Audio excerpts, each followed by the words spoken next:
Hello guys, welcome. समसामयिकी विशेष 2020।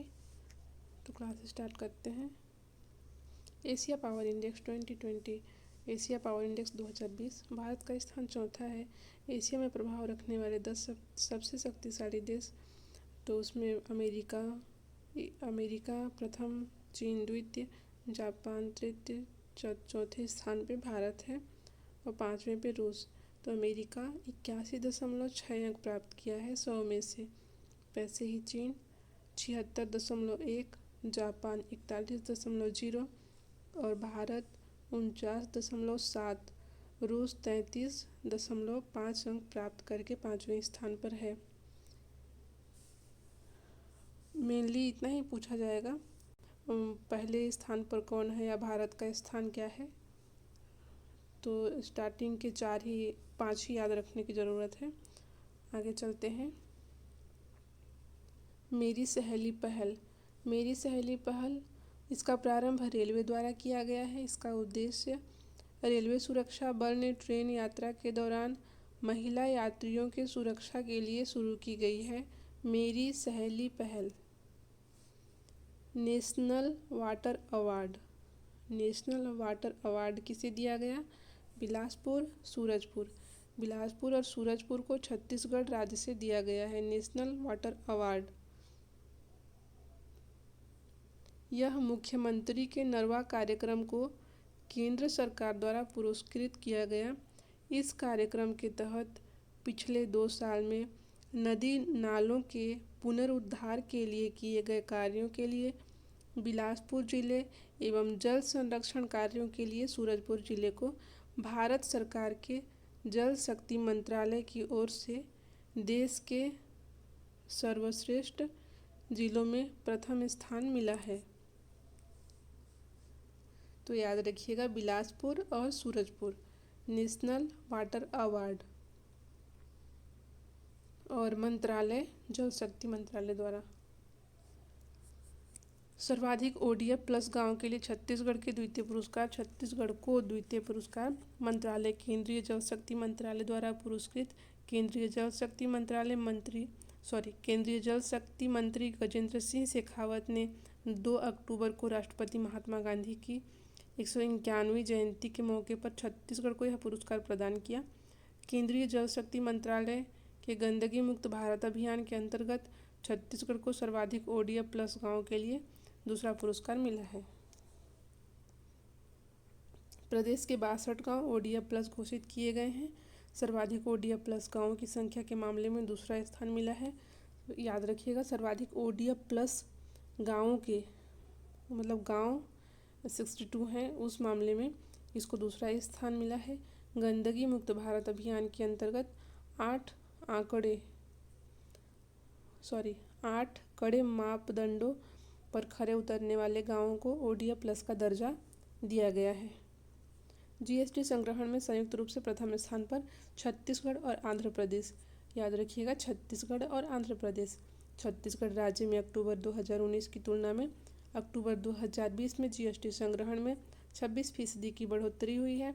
केंद्रीय वित्त मंत्रालय द्वारा जारी सूची के अनुसार प्रदेश में पिछले वर्ष अक्टूबर में 1570 करोड़ रुपए का GST संग्रहण हुआ था। पिछले वर्ष की तुलना में इस वर्ष अक्टूबर में 404 करोड़ रुपए का GST प्राप्त हुआ है। मतलब 404 करोड़ रुपए ज़्यादा GST प्राप्त हुआ है पिछले वर्ष की तुलना में। ODF प्लस में छत्तीसगढ़ का स्थान प्रथम है और छत्तीसगढ़ में अंबिकापुर सरगुजा जिला प्रथम स्थान पर है। भारत सरकार के जल शक्ति मंत्रालय के पेयजल और स्वच्छता विभाग ने 10 वर्षीय ग्रामीण स्वच्छता रणनीति प्रारंभ की है। यह 10 वर्ष का है, 2019 से 2029 तक होगा, 10 वर्ष का। भारत सरकार का उद्देश्य 2 अक्टूबर 2019 को महात्मा गांधी की 150वीं जयंती के अवसर पर उन्हें कार्यांजलि के रूप में भारत को पूरी तरह खुले में शौच से मुक्त घोषित करना है। इसी संदर्भ में देश के ग्रामीण क्षेत्रों में ठोस और तरल अपशिष्ट प्रबंधन पर ध्यान केंद्रित करने और इन लाभों को आगे भी समावेशी रूप से बनाए रखने के लिए इस 10 वर्षीय रणनीति को प्रारंभ किया गया है। राज्य सरकारों को यह सुनिश्चित करने की सलाह दी गई है कि कोई भी पीछे न रहे और अगर किसी घर में शौचालय नहीं है तो उसे प्राथमिकता के आधार पर शौचालय बनाने की सुविधा दी जाए।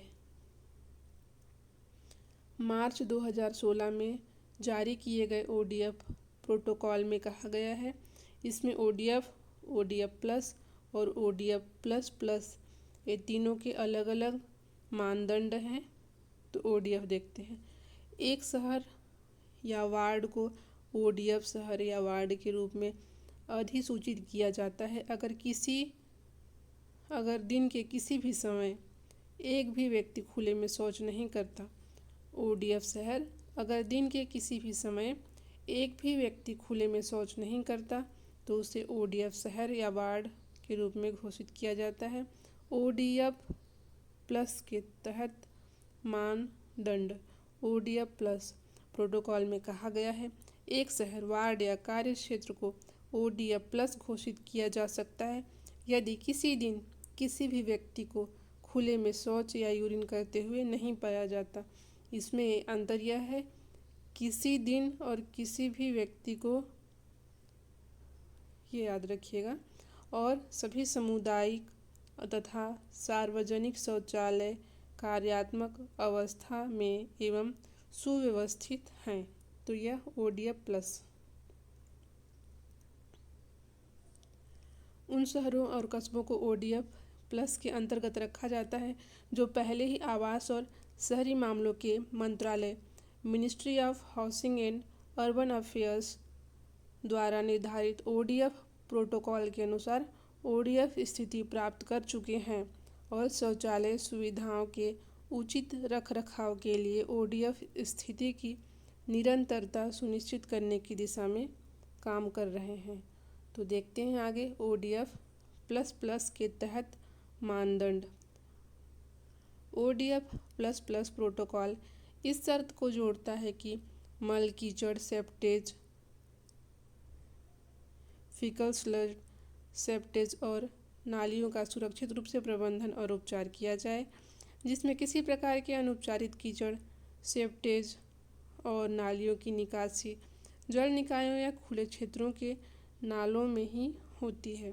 ओडीएफ प्लस प्लस में सभी के लिए सुरक्षित स्थायी स्वच्छता प्राप्त करने हेतु ओडीएफ प्लस के प्रोटोकॉल के अलावा इसमें ओडीएफ प्लस का प्रोटोकॉल भी रहेगा। उसके अलावा सभी संग्रहणीय मल और सीवेज को सुरक्षित संग्रहण, परिवहन, उपचार और निपटान शामिल हैं। इसमें ओडीएफ प्लस के अलावा क्या है याद रखिएगा,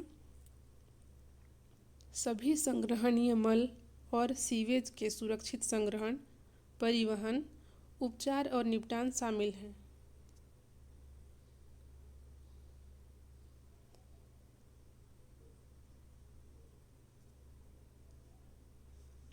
ये इसमें है, आगे देखते हैं।